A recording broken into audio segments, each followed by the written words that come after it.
Hello again. I'm Stephen Cummings. This is the Citizens Community Forum, another edition. Our objective is always to have an engaging, interactive, and civil discourse, and in so doing, help develop a culture of peace and understanding, and yes, through citizens' participation. Our guests are persons who express views, opinions, and perspectives of their own, and that may not necessarily be that of the FBN Network or the Citizens Community Forum or that of the host. Our topics are also wide-ranging. Discussions at times may be emotionally charged, but surely we can always find common ground irrespective of our differing views. Now, it was only a few days ago we heard of a cyber attack on one of our own local domestic food distribution chains, Massey Stores to be exact, which was forced to shut down its entire operation because of a reported cyber attack. The company took action, suspending all customer-facing systems, and later had to employ third-party experts to help regain operation. This admission of a cyber attack came less than a week after Area Post, another organization, a courier company, also confirmed that the credit card information of several customers was compromised after many clients were alerted to what was called an unusual activity on their credit card accounts. Of course, cyber attacks are not exclusive to or unique to Trinidad and Tobago only. In recent years, it was reported that numerous high-profile cyber attacks which occurred in other countries resulted in sensitive data being exposed. For example, the 2017 Equifax breach compromised the personal data of roughly 143 million consumers, including birth dates, addresses, and social security numbers. Also, in 2018, Marriott International disclosed that hackers accessed its servers and stole the data of roughly 500 million consumers. In both instances, the cybersecurity threat was enabled by the organization's failure to implement, test, and retest technical safeguards, such as encryption, authorization, authentication, and firewalls. Well, in the world of business, and according to one former Cisco CEO, John Chambers, he is quoted as saying that there are two types of companies, those that have been hacked and those who don't yet know they have been hacked. Very interesting statement there. At this time on the Citizens Community Forum, we want to take a closer look at this business of cybersecurity, cyber threat, and understanding a little more of what they are. And our topic at this time, cybersecurity, in a data-driven world, what you need to know. And on the program, I have with me Mr. Rishi Maharaj, an expert on these kinds of security matters. It was around 2008, 2009, when working with the Ministry of Public Administration, Ministry of Information, when the now Managing Director of Privacy Advisory Services Limited, Mr. Maharaj, also had an opportunity to be part of shaping the Trinidad and Tobago National Data Protection and Data Privacy Policy. He has worked with over 12 government ministries. And Mr. Maharaj, welcome again to the Citizens Community Forum. It's indeed a pleasure to have you back again. Thanks for having me, Stephen, and good night to all your listeners. No, thank you so much again. Our topic at this time, Mr. Maharaj, is cybersecurity in a data-driven world, what you need to know. Now, Mr. Maharaj, we want to go through some of the technical terms and expressions, probably jargon, that we hear ever so often, that many of us, including myself, may not fully understand, and their implications, of course, and especially for the layman. I want to go through a number of those, which I've listed, and at the end, we hope to get a better appreciation of this worrying business of cyber threat, cyber security. Firstly, can you help us understand really what is a cyber security threat? So basically, a cyber security threat is most organizations now are online. Most organizations now have systems that your computer, your internet, everything is connected to the internet, so everything is connected to servers and everything is connected to an online presence. So because of that, cybersecurity is ways of protecting your most precious assets. And for organizations, as your topic alluded to, it's a data-driven world. And for organizations now, data has now become, you've heard examples of people saying data is the new oil or data is the new soil. So data has now become very much part of what organizations use to be able to reform the way that they offer goods and service and target goods and service to individuals. And that data is now being used and manipulated by organizations through stuff like artificial intelligence and machine learning to make your relationship with any company more personal. So it feels as if they're speaking directly to you, Stephen, or to me, Rishi, and often things that are unique to us. And cybersecurity is putting proper systems, policies, architecture in place to be able to protect that data or that information or those assets from outside intrusion. All right. Now, I think, you couldn't put it simpler than that, Rishi, in terms of, us trying to get an understanding of, what we mean by, a cyber threat or cybersecurity. The word for me, cyber, is it's akin to what? Space? Is it, something that happens in outer space? Or how did that term come about? Well, I guess cyber came about because things are now out there. It's virtual, All right. A lot of companies are now, so before in companies, you'll go into a company, into a business, and you'll see they'll carry you to the IT room, the server room, which is a big room where all the servers are on, that all the connections, all the cables are connected to. But because technology has increased so much over the last 10, 15 years. And because bandwidth is the thing that you use to be able to transmit data between different systems, that has also increased.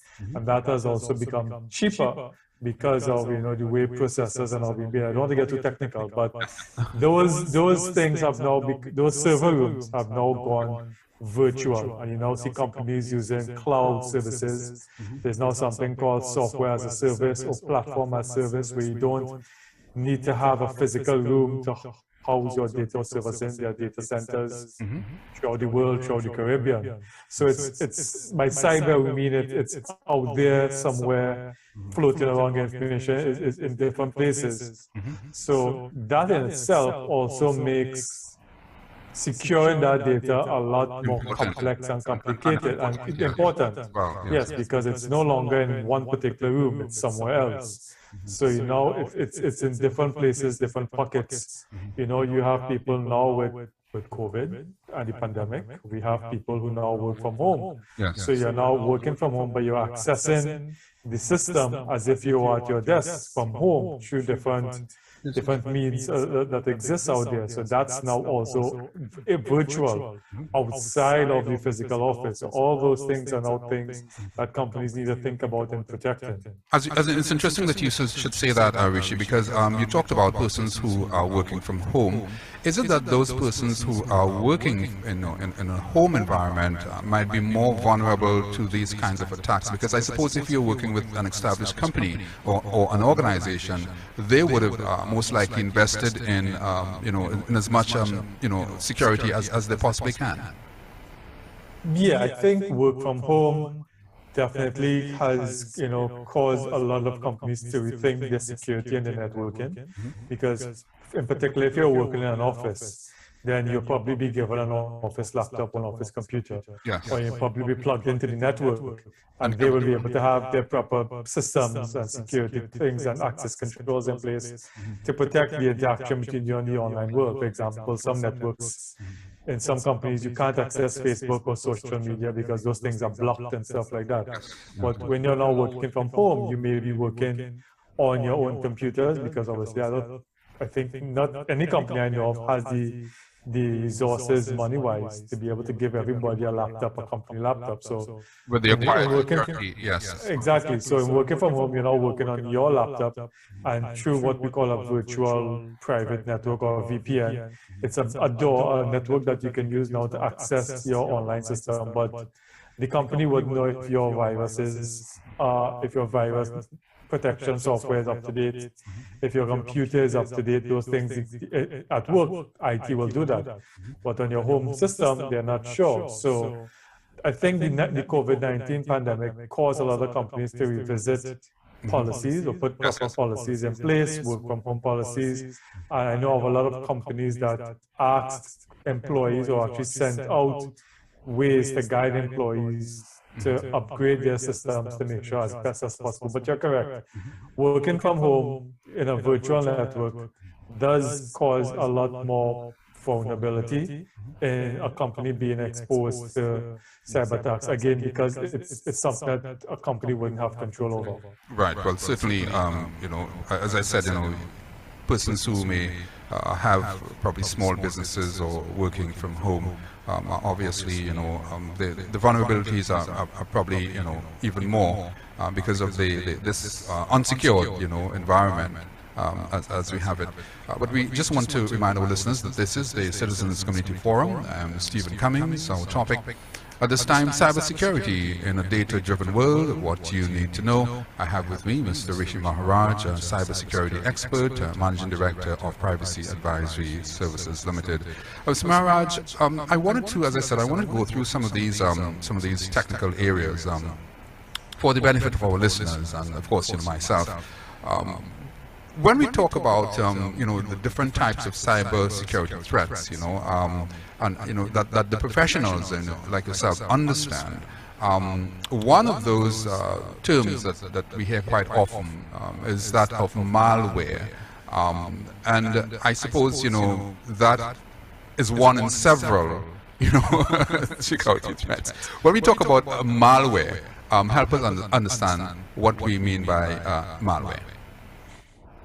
So malware is basically a combination of two terms, malicious software. So basically that's what malware is. It's malicious software that is built or designed to get information or to find information within a system. So companies, those who are out there in the business of hacking or trying to get in systems, they try as best as possible in different ways, because obviously there are different techniques that they will employ to get a software, a malicious software installed on your system or somewhere within your system, or to be able to get access to your system to install that malicious software. And when that malicious software is in there, it has certain codes or a certain programming that will allow it now to be able to go and look for information, or it will also give access to the hacker, certain access to your system without you even knowing they have access to your system, and it will allow them to go through the back door, to be able now to go and see and look to prod what systems you have, what information you have that may be of value to them, or maybe something that they can use. So that's exactly what malware is. It's really malicious software that hackers or people within that industry use to be able to get into computer systems, computer networks, and to find information, to find vulnerabilities or things that are there that they can exploit and use for their own particular purpose. And in terms of malware being activated, I imagine those would come alive when maybe someone clicks on a link or downloads something from a foreign website, using a browser that is not secured. Am I correct in terms of how that? Right. So exactly. So I mean, the question is techniques. How do you get that malicious software into a system that you want to get into? And there are various techniques. I'm sure you may have heard, and your listeners may have heard of phishing. Right? Yes. That phishing, which is something I was going to come to in a while, but yes, please help us through this one. And it's phishing that's spelled PH. So it's not phishing, but it's the same technique. And it has nothing to do with, I suppose, going to the riverside and getting, it's something, we're talking something that's completely different here now, huh? It's completely different, but it's along the same line, because if you've ever gone to the river or gone to the sea to do fishing, technology, yes, right? You would obviously get a line, and you obviously would put bait on the line, and you will toss the line out to the sea and dangle it, sometime with live bait or bait that represents something that's live, to be able to trick the fish or whatever you're fishing for to snap onto it. And once they've snapped onto it and they've tugged on the line, then you pull in the line. Fishing is the same way. Fishing is where they're throwing out a bait, and the bait could be in different ways. They can have emails. So you may see emails that purportedly come from legitimate systems or legitimate companies, such as from your bank, or it may come from your insurance company, or it may come from a company that you think you're doing business with, It resembles, it mimics that company's email address, it mimics the look and feel, and they'll tell you something that, like, something came up that we're not sure, but we need to find out, or we need you to verify some information. Can you please click on this link here? And then once you click on that link, that link will take you to a site, and it will install. That's one way that they can get information and software into your system. So you've dangled bait in front of you through an email or through other techniques. Sometimes you may see different kind of emails coming up on your phones. That you may say, I remember telling the story just last week or week before.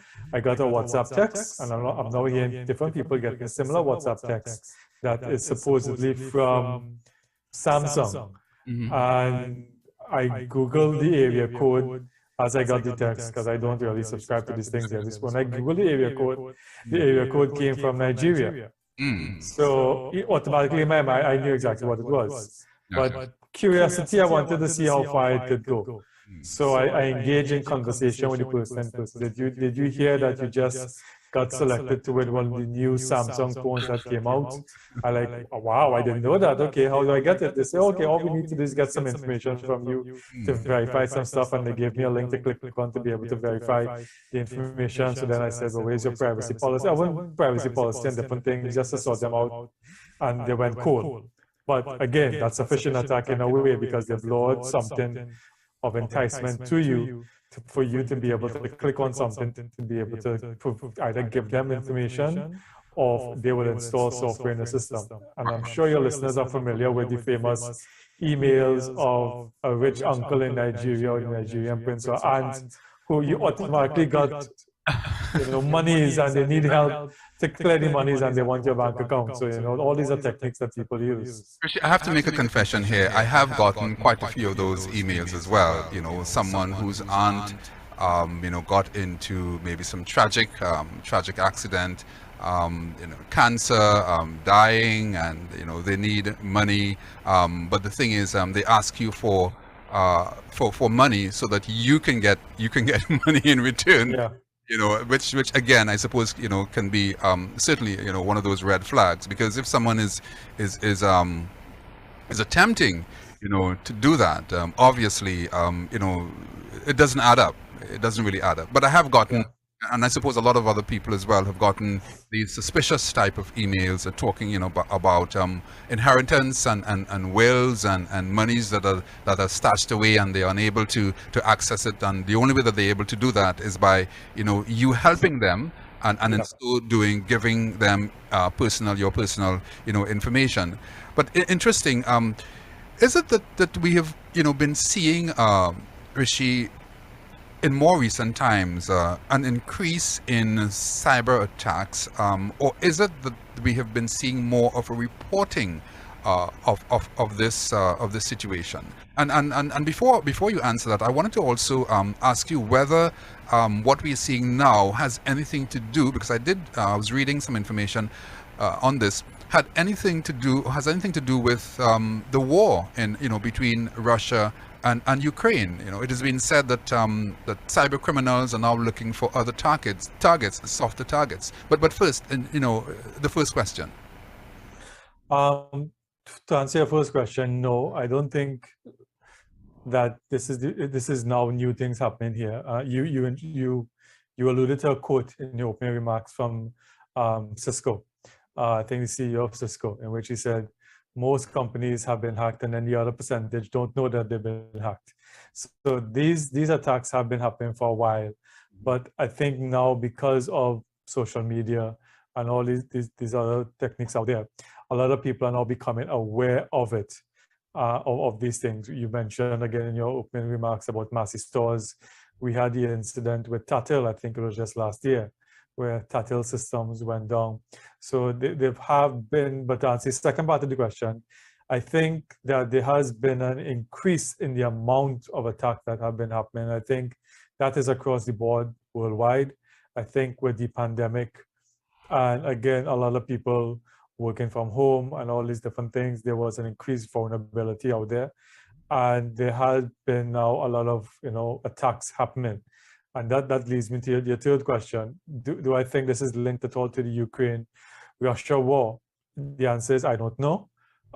However, I think that you raised the question there of It's been floating around as well, but go ahead. right. I'll allow you to. Well, yeah. So it's and we've seen this actually in the last maybe 2-3 years, where we've now seen state actors now increasingly funding these organizations or funding individuals who take part in these activities. And I think the most top state actors who sponsor these types of what we call cyber terrorism, which is now the term that's being used in the Western world.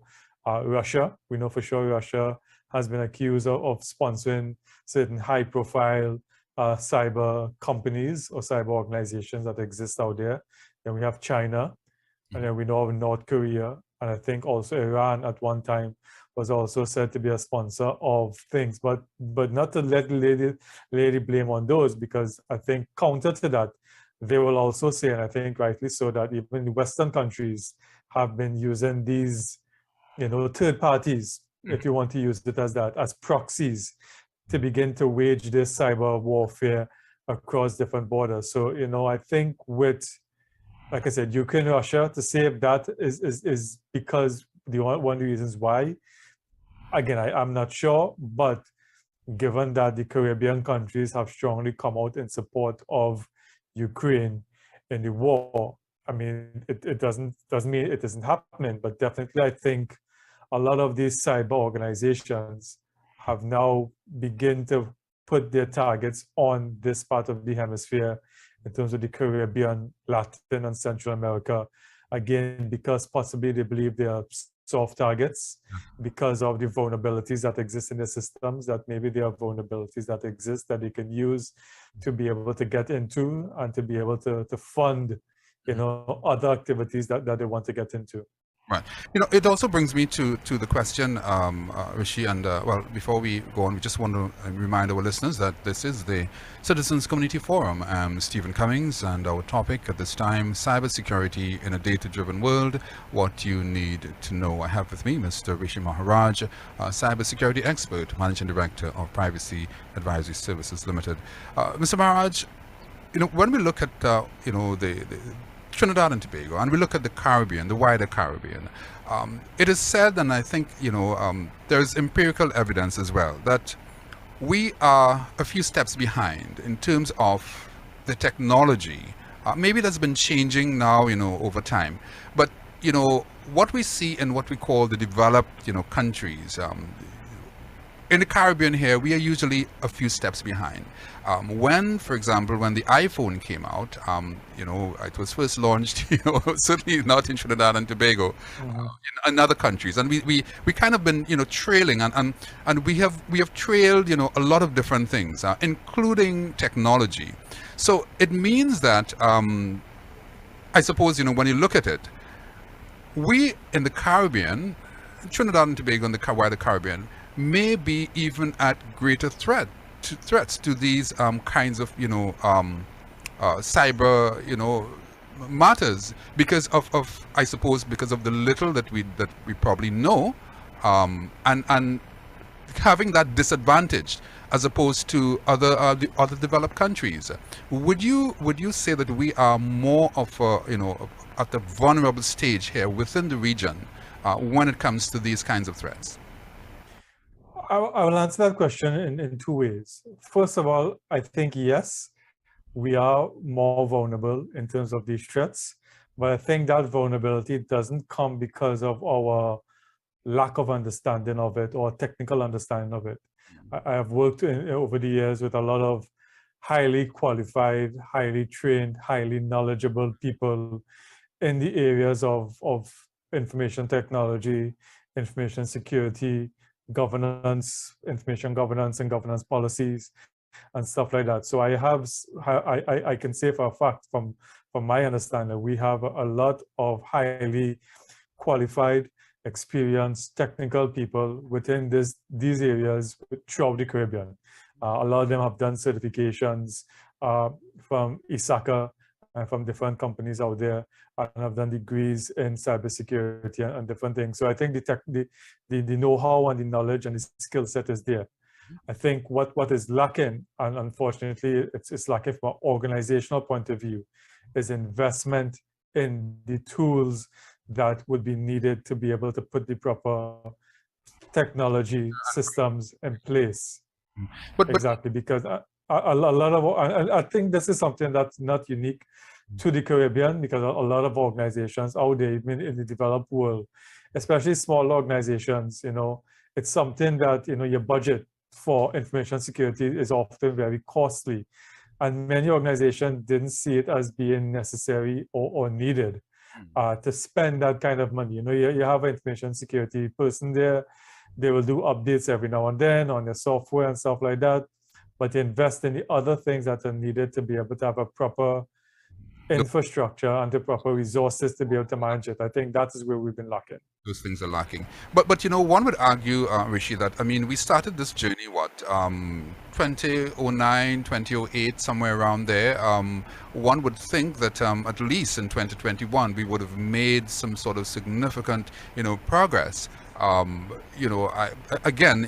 is, I suppose, is another criticism that can come against state policy makers, that why haven't we invested, and is it that we've been lacking in vision in that area? Now I know that just recently the government has been talking, I say recently, more in the last few years, has been talking seriously, more seriously, about whether we would see some sort of real action.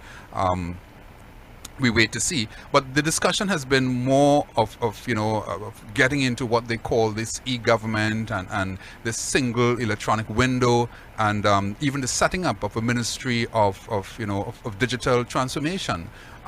Is it? Do you believe that this is something that we should have been done years ago, Rishi?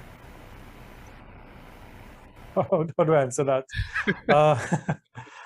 When I joined government in 2005, the Ministry of Public Admin, I worked in a division called Public Service Transformation Division. And in that ministry at the time, that's where Dr. Lenny Sate was then the minister at the time, Minister of Public Administration and Information.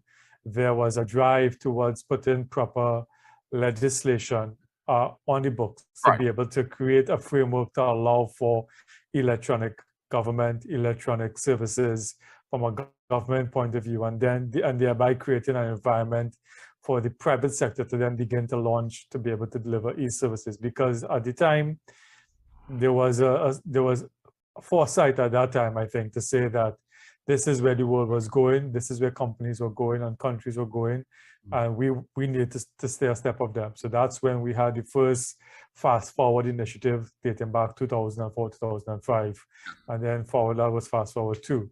So I think it was there.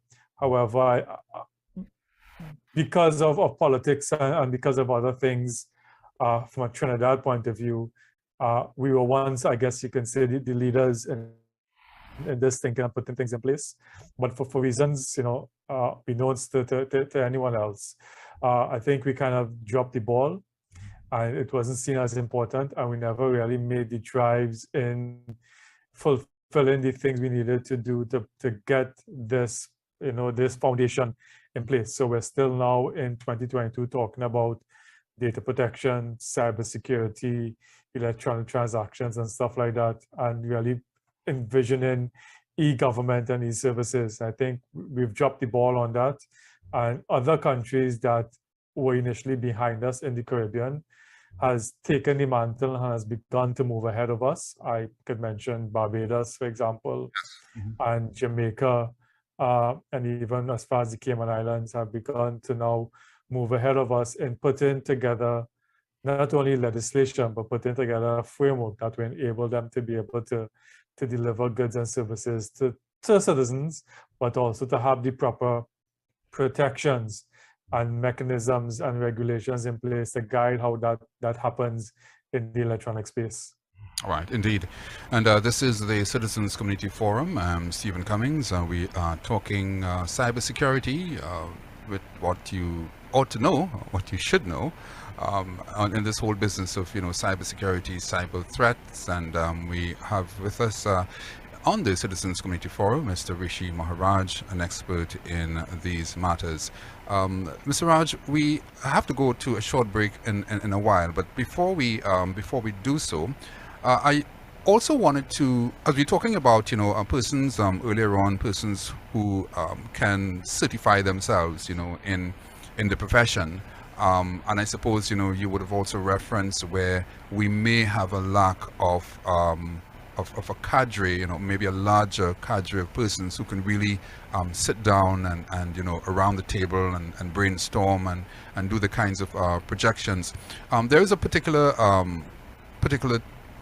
term, well, not necessarily a term, but it's something that's called a CIPM certified person. Explain to us, what that means when we talk about somebody who is CIPM certified. Well, CIPM certification really comes from the information of the Association of Privacy Professionals, the IAPP. And CIPM means you're a certified information privacy manager, which means that you are familiar with the data protection laws that exist in countries that would govern how companies, organizations, government treat with people's personal data from the time it's collected, how it's used, secured, and everything else. So that's a certification that allows someone to say, listen, I understand the legal terms behind data protection. I understand the requirement, because it's one thing to know the law, it's the next thing to implement it. So a CIPM certification means you understand what organizations need to do to be able to operationalize these types of laws in the organization.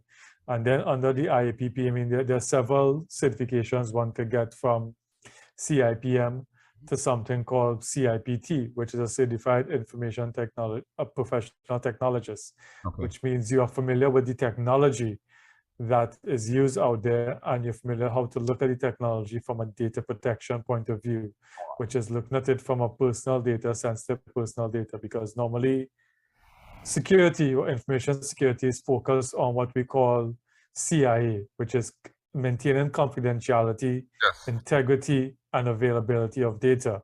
But that usually happens after the information has been captured. What a CIPT certification allows you to do is to see technology and see the implementation of technology from a different light. So that if a company is going to develop a new software, a new platform, a new app, privacy or data protection principles are part of the conversation from the get-go. So you design whatever applications or software or processes with privacy in mind. So it's built in from the get-go. System, and it's not an afterthought, and then you have to come and put it in afterwards. Indeed. Mr. Maharaj, we have to take a short break now, and when we come back, we will continue our discussion on you helping us go through some of those technical areas, breaking down some of those terms and expressions, so that we can get a better appreciation of what we mean when we talk about cybersecurity and cyber threat. We will be right back. You tell me something, Mr. From what we are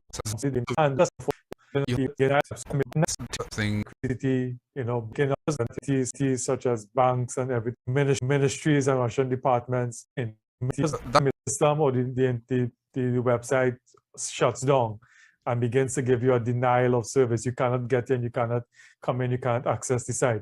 So that's when you literally, like I said, you try to flood it with so much requests that it cannot withstand it, or it cannot hold it, or it cannot process it. So it basically shuts down the site, it crashes the site, because it cannot deal with the amount of requests that's coming into it, But for the man in the street, Rishi, to probably use a simple, expression as we trying to, to get an understanding of these terms. So what? So you have let's say a 25-seater maxi taxi, and or a 25, and you're trying to Yes, what? that's a good example. Think of Trying to accommodate Citygate on a evening to come home. Okay. If my days back in Citygate, when you're trying to leave, so everybody's leaving town to go home in the evening. People who are traveling, I used to travel. I traveled many years coming from Citygate to come back home to Sawa. So, and everybody's leaving town at the same time to go. And then you have these maxis that are lined up, but maxis, like you say, could only take 20, 25 people. And sometimes, depending on the weather, for example, when it rains in town, all of a sudden you see these long lines of people waiting to get into 3 or 4 maxis, and the maxis cannot accommodate them. You have a denial of service. You have denial of service. You're trying to get into the door, but they can't take anymore, so they keep bumping you off. That's exactly what, in a way, what it is, And these things are sophisticated where, hackers or, these people, these things are planned where they realize that, in order to cause disruption, if the government is launching a site, if a company has a site up and they're trying to cause disruption, for example, Black Friday, which is a big day in the US, and sales, companies on Cyber Monday, which is the following Monday. Yes, right. Those things. If you create a denial of service attack, you're going to cause serious economic harm, because that's a lot of monies lost from that organization that they may want to come in, for those sales. So by meticulously looking at the different sites you want to attack, and for different reasons, you launch a denial of service attack where you launch umpteen, and these are things that are pre-programmed in, and it keeps hitting the website. Eventually, the traffic is so much that it eventually, like I said, shuts down and bumps off the traffic where you try to log on, or you try to go on, and you just can't get on. Right. So there we are. Another of the issues, that we face, not just here in Trinidad and Tobago, but in the wider region and, of course, the wider world. This is the Citizens Community Forum. I'm Stephen Cummings. I'm speaking with Mr. Rishi Maharaj, cybersecurity, data protection expert, of course, the managing director also of Privacy Advisory Services Limited, someone who has worked with over 12 government ministries in the past, someone who understands the business of what we are talking about. Rishi, I've heard also the term expression "man in the middle." They're referring to this one as an attack that occurs when hackers insert themselves into a two-party transaction. Help us through this one as well. Right. So a man in the middle attack is where exactly that's it.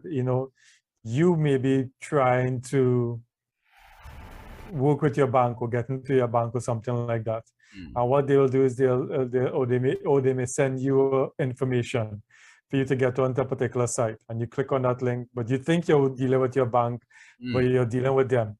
And then you give them all the access codes and all the information that they want to get. You're thinking you're dealing with the bank. And now they use that information now, because they're now somebody in between you and the legitimate organization. And then they use that to now be able to get into and infiltrate the organization or get into the organization.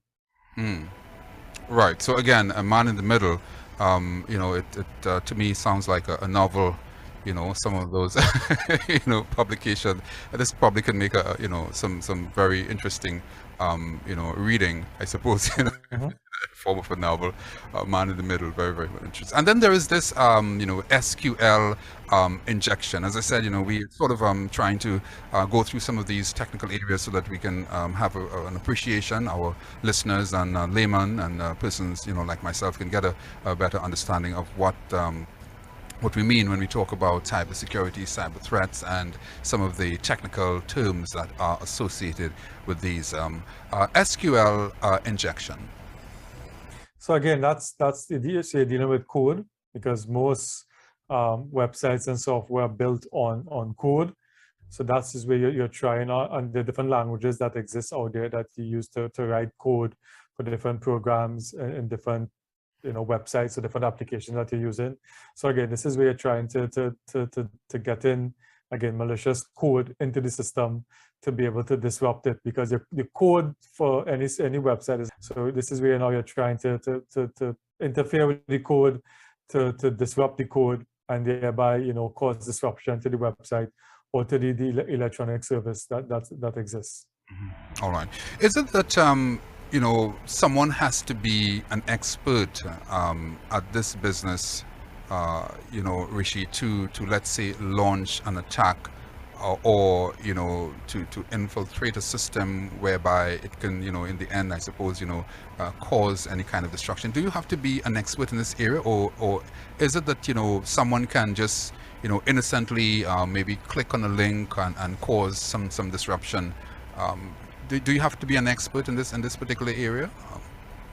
Well, so there are two ways to answer that. One, from a hacker point of view, like I said, a lot of these organizations are now sophisticated organizations where they're now selling, you know, these types of systems or softwares around. Which apparently, yeah, exactly.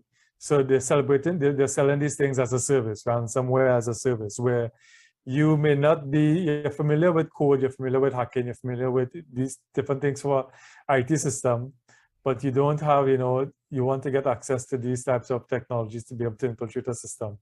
Like I said, they're now selling these things as a service where you pay up a certain membership fee or whatever like that, you get access to certain types of technology or code or software, and they give you in some cases, they even give you a guide handbook to teach you how to do these things, and then you can infiltrate a system.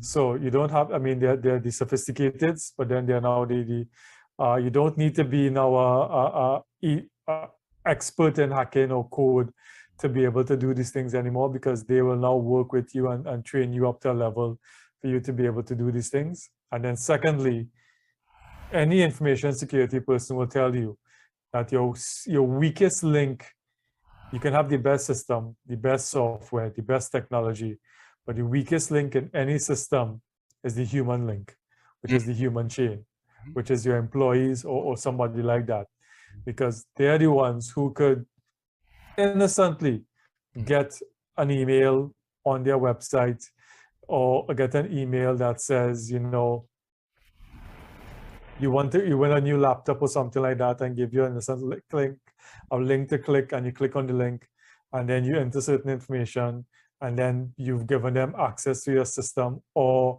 you know, people, that's why now a lot of companies now are dissuading employees from using their own, you know, USB drives and stuff like that, because especially if they have it on their own system home, because their own systems could be infected.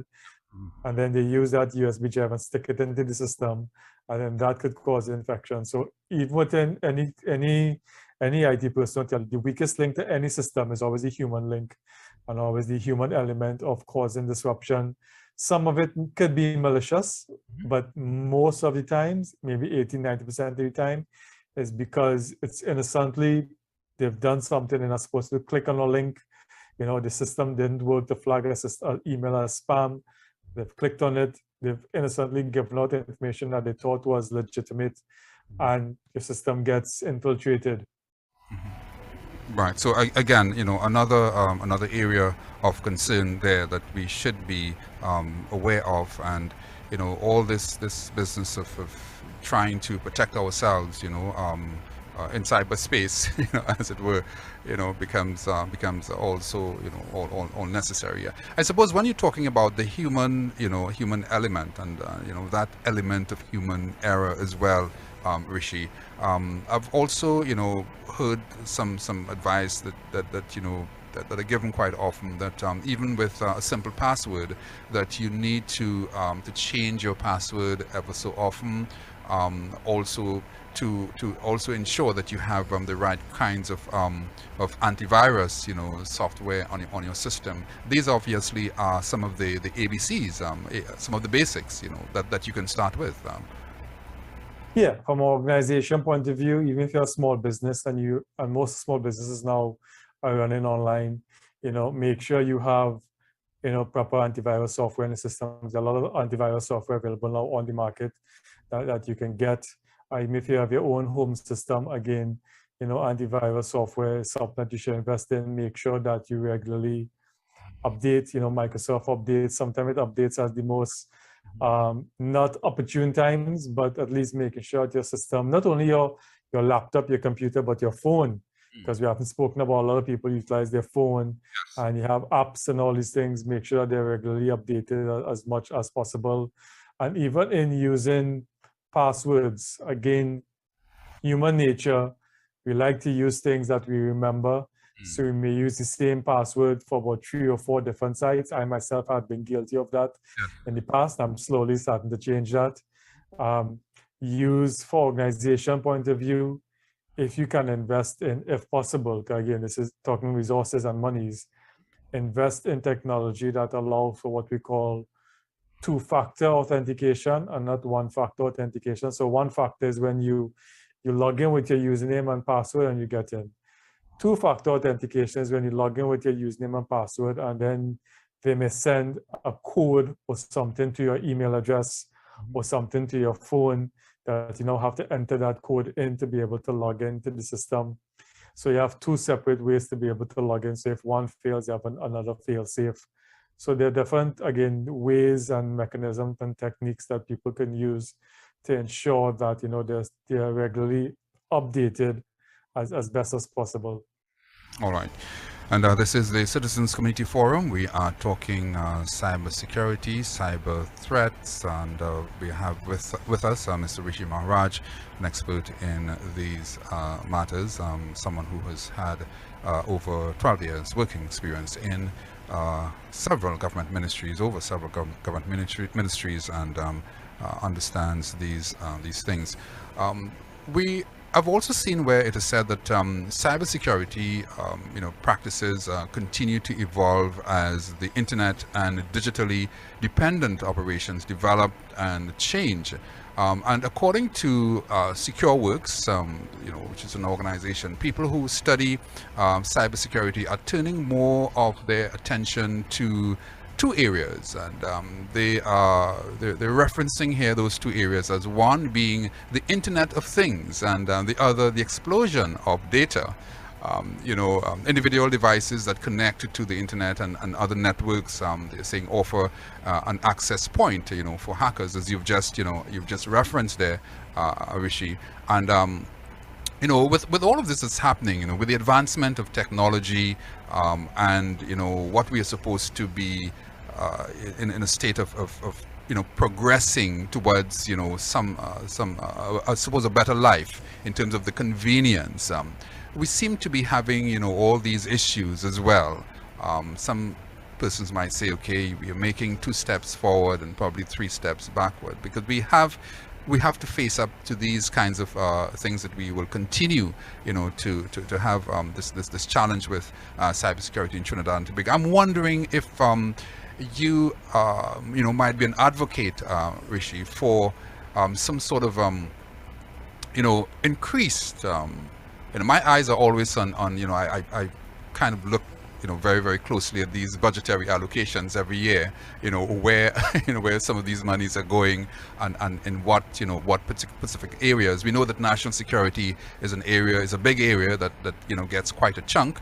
In terms of budgetary allocations, do you believe that we should be putting more resources in terms of not just financial, but more so towards the development of that human capital? I know we reference, probably that lack of persons who may be able to really get a handle or have that sort of a forward-thinking kind of mechanism.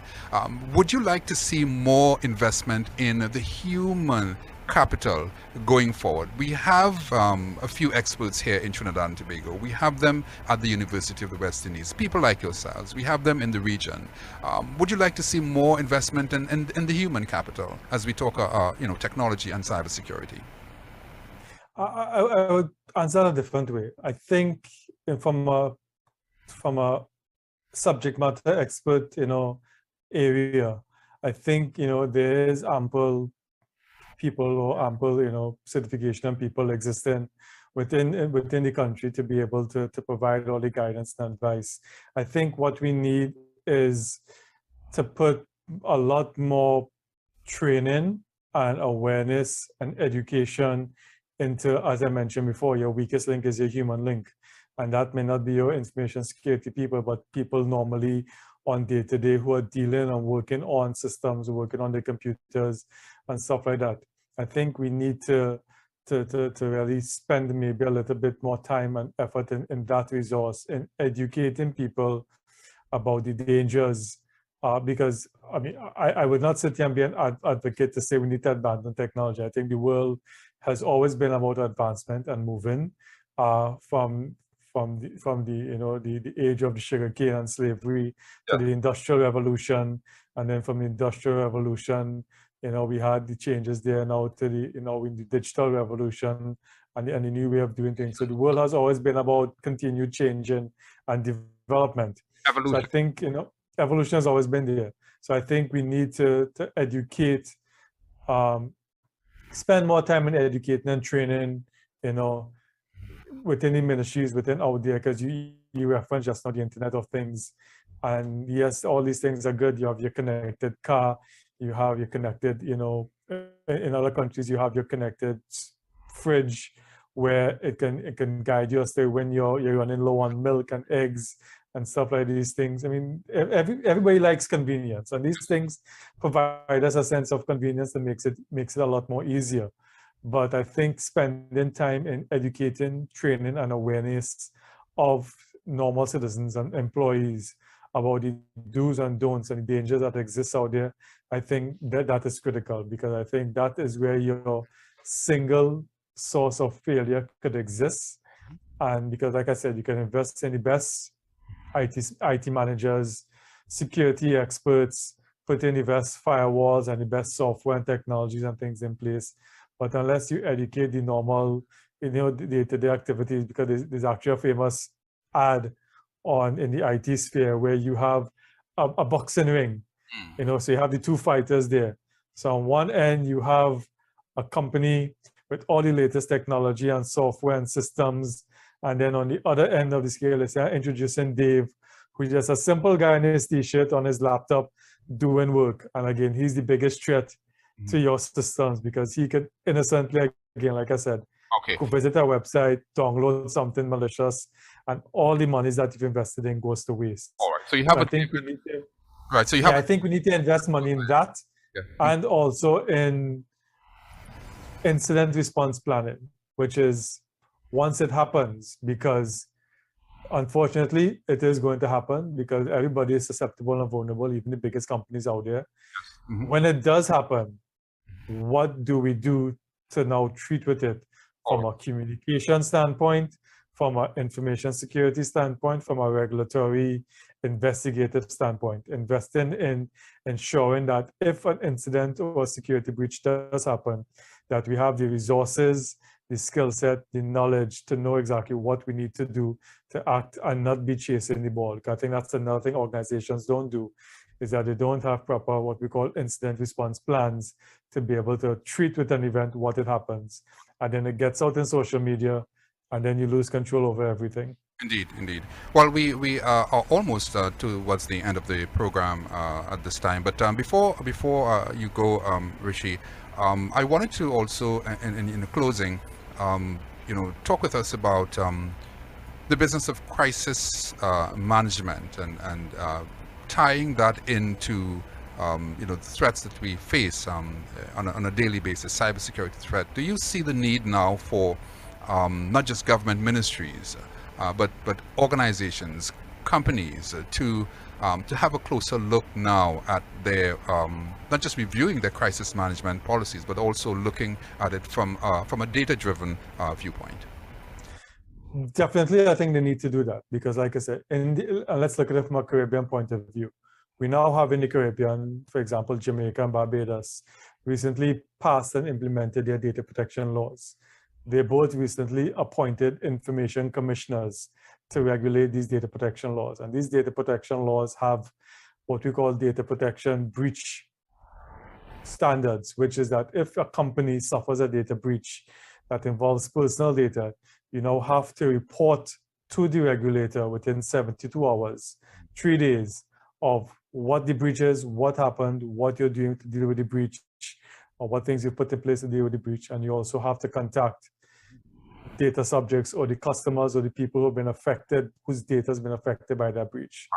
What that now changes the conversation, like I mentioned, is that companies now need to ensure that they have proper incident response plans, not only to deal with it from a security standpoint, which is you know what happened, have your backup system in place to be able to get back up, but from an investigatory standpoint, because these things may be criminal offenses that you may need to involve the police. So you need to have collect proper evidence and things in place from a crisis communication standpoint, because you want to control the narrative if something happens. You don't want social media to explode and then you're playing catch up.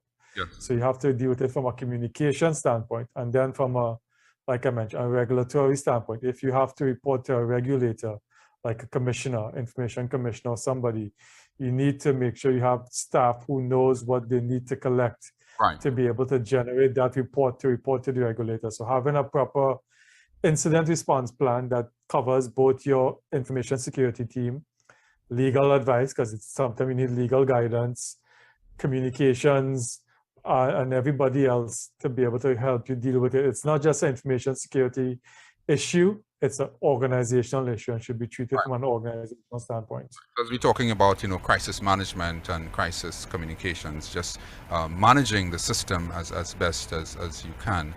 In that regard. Mr. Maharaj, we are out of time at the moment, and we want to thank you so much for taking the time once again to join us on the Citizens Community Forum. It has been a pleasure. I suspect that we're going to have a part 2 sometime soon. This business of cybersecurity is going to, and cyber threat, is going to be with us for quite some time. We've been, hearing so much about it more in recent times here, as it, impacts on our own, domestic, domestic situation here. And again, it's one of those areas that we'll have to revisit again. Thank you so much for taking the time once again. Thanks for having me. Mr. Rishi Maharaj there, the Managing Director of Privacy Services Limited, talking with us on the topic cybersecurity in a data-driven world, what you need to know. I'm Stephen Cummings, and this has been the Citizens Community Forum. See you next Wednesday. It was a famous poet who once said, "They came for the Jews, and I did not speak out because I was not a Jew. Then they came for the communists, and I did not speak out because I was not a communist. And then they came for me, and there was no one left to speak for me." Words there from famous poet Martin Niemöller, 1892 to 1984.